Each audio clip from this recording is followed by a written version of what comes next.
Được mệnh danh là nơi bảo vệ cho các pharaoh sau khi qua đời, do đó mà cấu trúc bên trong kim tự tháp được thiết kế một cách đầy tinh vi nhằm tránh khỏi những kẻ trộm mộ. Điều kinh ngạc là dường như các lối vào kim tự tháp đều bị bịt kín từ bên trong. Các nhà nghiên cứu đã phải dùng đến bom để có thể khai thông lối vào. Với những trang thiết bị tối tân, hiện đại, các nhà khảo cổ đã tìm ra những hệ thống phòng ngủ bên trong kim tự tháp. Nhưng nó chỉ là những căn phòng trống, không có bất cứ dấu vết của đồ vật nào từng xuất hiện.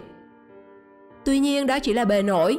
Khi dò quét bằng sóng điện từ, họ đã tìm ra được những buồng trống bí ẩn nằm sâu dưới lòng kim tự tháp. Nó có diện tích lên đến hàng chục mét vuông, thế nhưng lại không có một lối vào rõ ràng. Các nhà nghiên cứu đã phải sử dụng những con robot mini nhằm tiến hành khai phá những căn phòng bí ẩn này mà không làm vỡ cấu trúc của kim tự tháp. Dù vậy, nhưng việc khảo sát vẫn gặp không ít khó khăn. Nó không đơn giản như việc bạn đặt một chiếc máy quay trong nhà của mình. Vậy điều gì đang cản trở những nhà nghiên cứu? Hãy cùng thế giới hôm nay khám phá về những bí ẩn đáng sợ bên trong kim tự tháp nhé!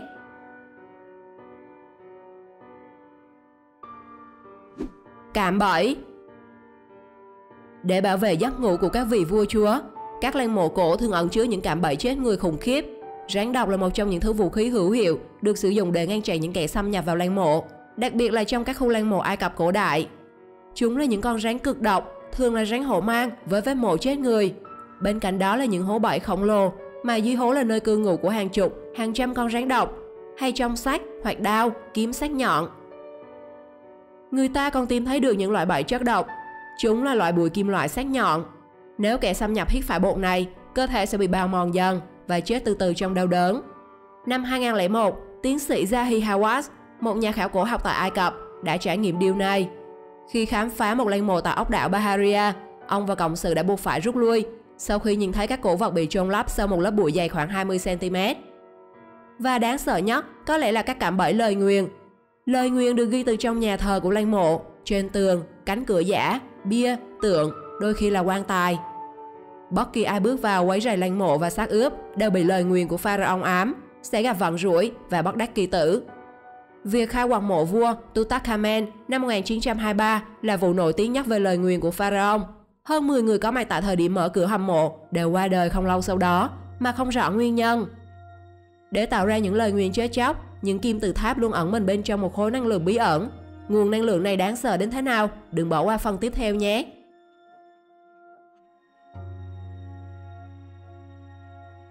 Năng lượng bí ẩn. Những kim tự tháp Ai Cập luôn là địa điểm khảo cổ nổi tiếng, thu hút hàng triệu du khách mỗi năm. Công trình vĩ đại này ẩn chứa nhiều bí mật, khiến giới học giả tìm kiếm lời giải suốt nhiều thập kỷ qua. Trong số này có việc các chuyên gia sử dụng nhiều thiết bị, công nghệ hiện đại để nghiên cứu tỉ mỉ về cấu trúc của các đại kim tự tháp.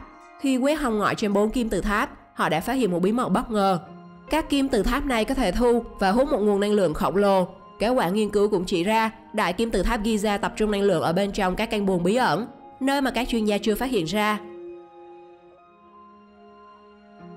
Một giả thuyết cho rằng nguồn năng lượng bí ẩn bên trong đại kim tự tháp Giza có thể được người Ai Cập sử dụng để tiến hành những hoạt động tôn giáo hoặc mục đích khác mà chúng ta chưa biết đến. Một giả thuyết kỳ lạ khác cũng được đưa ra. Họ cho rằng hình dáng đặc biệt của kim tự tháp ẩn chứa quyền năng tái sinh, khiến những xác ướp Ai Cập được bảo quản rất tốt khi được chôn cất ở bên trong. Kiến trúc sư Cộng hòa Séc Carl Dubor đã tiến hành thí nghiệm liên quan đến nguồn năng lượng này. Theo đó, khi đặt một con dao cạo rau đã sử dụng vào bên trong kim tự tháp, kiến trúc này sẽ khôi phục lại độ sắc bén của lưỡi dao cạo rau. Thậm chí, một nhà nghiên cứu đã tiến hành thử nghiệm đặt thịt sống vào kim tự tháp, và thật bất ngờ khi nó có thể giữ miếng thịt tươi nguyên vẹn trong nửa tháng. Bạn nghĩ sao về điều này? Chia sẻ cho mọi người biết nhé!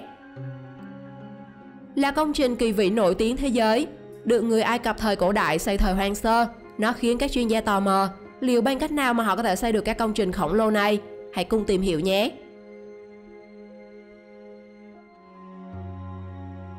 Công trình của người ngoài hành tinh.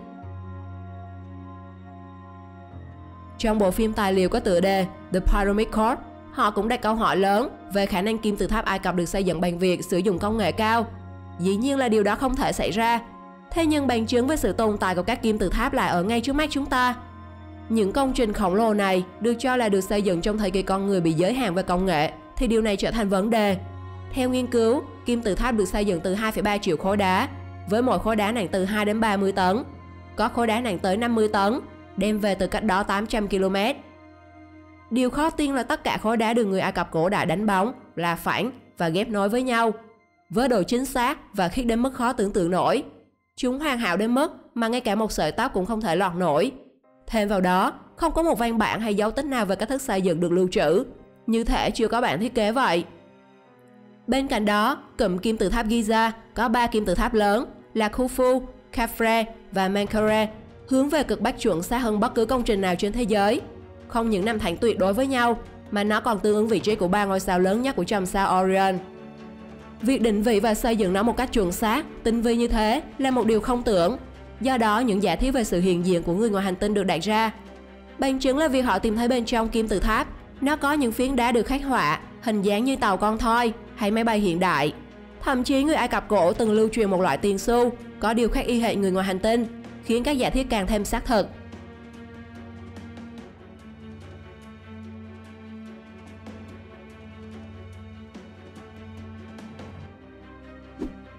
Thuyền mặt trời trong kim tự tháp. Một trong những hiện vật cực kỳ quý giá mà các nhà khảo cổ đã tìm được, chiếc tàu Khufu được mệnh danh là con tàu mặt trời của người Ai Cập cổ, được tìm thấy dưới chân đại kim tự tháp Giza, có tuổi đời đến 4.500 năm. Con tàu dài 44 m, rộng 6 m, còn nguyên vẹn cổ nhất và được mô tả là tuyệt tác của nghề mộc. Tính năng đáng ngạc nhiên và khó hiểu nhất của tàu mặt trời đó là nó chưa bao giờ thực sự được sử dụng trên mặt nước, mặc dù nó có đủ điều kiện cần thiết để làm điều đó. Một số nhà nghiên cứu cho rằng tàu mặt trời được thiết kế để bay, bởi trong thần thoại Ai Cập, con tàu này được chế tạo để một vị thần sử dụng khi chiến đấu với quái vật. Bên cạnh đó, chiếc thuyền này được sử dụng như một công cụ an táng, được chôn cùng với pharaoh để người chết có thể sử dụng khi sang thế giới bên kia. Dù nằm dưới đất hàng ngàn năm, bạn đừng lầm tưởng nó sẽ bị mối mọt tấn công. Điều đặc biệt chính là dù làm bằng gỗ, thế nhưng qua thời gian, con tàu đến nay vẫn nguyên vẹn. Đó là điều khiến nhà nghiên cứu băn khoăn, liệu điều gì đã khiến lũ sâu bọ không dám bén mảng đến con thuyền này? Thế kỷ 18, một người đàn ông không sợ trời, không sợ đất đã bị kim tự tháp làm cho bay hồn bạc vía. Điều gì đã xảy ra với anh ta? Đá linh hồn. Nếu một người bỗng dưng đến cho bạn tiền và yêu cầu bạn ngủ một đêm tại phòng vua trong kim tự tháp, liệu bạn có dám không? Comment câu trả lời xuống bên dưới nhé. Năm 1798, Napoleon đã dẫn một đoàn người đến khảo cổ tại vùng kim tự tháp đầy bí ẩn này, và ông đã tự mình khám phá về căn phòng vua King Chamber. Nhưng sau đêm đó, vị vua anh dũng bỗng trở nên thất thần, sa sút, và mãi cho đến lúc chết, ông vẫn không thể kể lại những gì mình đã trải qua. Bởi lẽ ông cho rằng không ai sẽ tin về câu chuyện này. Một nhà báo người Anh cũng từng trải nghiệm căn phòng này, cho biết rằng bản thân ông đã tận mắt nhìn thấy những hồn ma tại nơi đây. Sau khi nghiên cứu, các nhà khoa học cho rằng loại đá trong căn phòng là granite, hay còn gọi là đá linh hồn. Bên cạnh đó, họ còn phát hiện một loại cát phóng xạ và khẳng định rằng nó là nguyên nhân khiến những người ở trong căn phòng này bị ảo giác. Nhưng câu chuyện có thật sự là như vậy? Từ ngày xưa, thần thoại Ai Cập đã kể rằng kim tự tháp là nơi hội tụ nguồn sức mạnh để dẫn lối cho các vị vua đã mất, giải phóng linh hồn của pharaoh khỏi cơ thể và giúp họ bay lên trời. Bên cạnh đó, nhờ lớp cát phóng xạ, người ta đã phát hiện nửa trên của kim tự tháp có tuổi đời hơn 1.000 năm so với phần dưới. Nhiều người đặt giả thiết về việc nó từng được thiết kế để quay ngược xuống dưới. Vậy liệu có phải là các linh hồn đã quay ngược nó hay không? Đến nay vẫn chưa ai có thể đưa ra lời giải đáp chính xác. Tượng nhân sư. Bên cạnh 3 kim tự tháp lớn trên cao nguyên Giza là bức tượng nhân sư đầy huyền bí. Đây là bức tượng nguyên khối lớn nhất hiện nay, nó nằm sừng sững tại đó qua bao năm tháng, thách thức mọi sự tìm hiểu của giới khoa học và khảo cổ. Robert M. Stock, một nhà giáo sư địa chất học tại trường đại học Boston, Mỹ, từng tin rằng những người Ai Cập là người đã xây nên bức tượng này. Tuy nhiên, khi đến tận nơi để nghiên cứu, ông mới tá hỏa vì sự thật không như ông nghĩ. Ông phát hiện những vết xói mòn trên thân bức tượng chỉ có thể gây ra bởi nước, chứ không thể từ gió hay bão cát sa mạc. Thế nhưng nơi đây lại là vùng biên của sa mạc Sahara, sa mạc lớn nhất thế giới với cường độ nắng nóng quanh năm.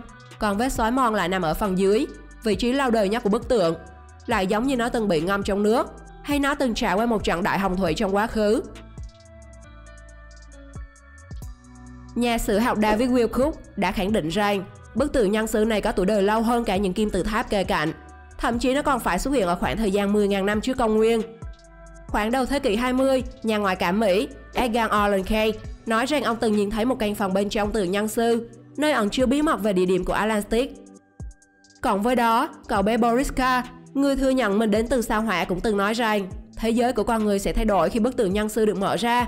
Đến nay, nhiều nhà khoa học vẫn còn hoài nghi về những câu chuyện xung quanh bức tường khổng lồ này.